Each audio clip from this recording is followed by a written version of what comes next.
బాగా తినాలి, చక్కటి వ్యాయామం చెయ్యాలి, పరిగెత్తాలి, గట్టిగా అరిచి ఆడుకోవాలి.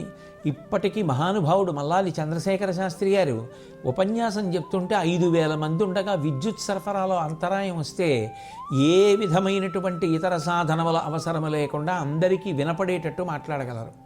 కంఠం బాగా విచ్చుకోవాలి అంటే చక్కగా అరుస్తూ పరిగెడుతూ ఆడుకోవాలి పిల్లలు సాయంకాలం వేళ. అట్లా ఆడుకోవాలి, తినవలసినటువంటి పదార్థాలు తినాలి. మనకి తాజా పళ్ళు దొరుకుతాయి.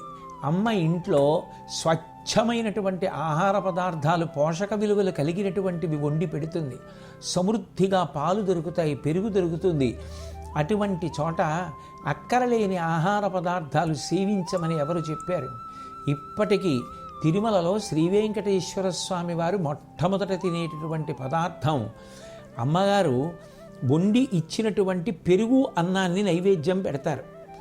ఆ పదార్థాన్ని తింటారు. అంటే ఆ వకుళమాత అమ్మ, ఆ వకుళమాత ఇచ్చినటువంటి పెరుగన్నం మొదటి నైవేద్యం. శ్రీ వెంకటేశ్వరుడంతటి వాడే పెరుగన్నాన్ని మొదట తింటుంటే మన ఇళ్లలో ఉన్నటువంటి పిల్లలు ఎంత ఆరోగ్యం మీద దృష్టి పెట్టి చక్కగా ఆహారాన్ని తినాలి. అందుకని మీరందరూ పిల్లలు, నేను మిమ్మల్ని ఏమాత్రం విమర్శించి కానీ కటువుగా కానీ మాట్లాడాలన్నది నా ఉద్దేశ్యం కాదు.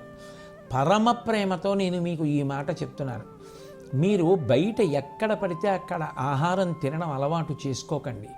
ఇంటి పట్టున మాత్రమే ఆహారము తింటాము అని మీకు మీరు ప్రతిజ్ఞ చేసుకోండి.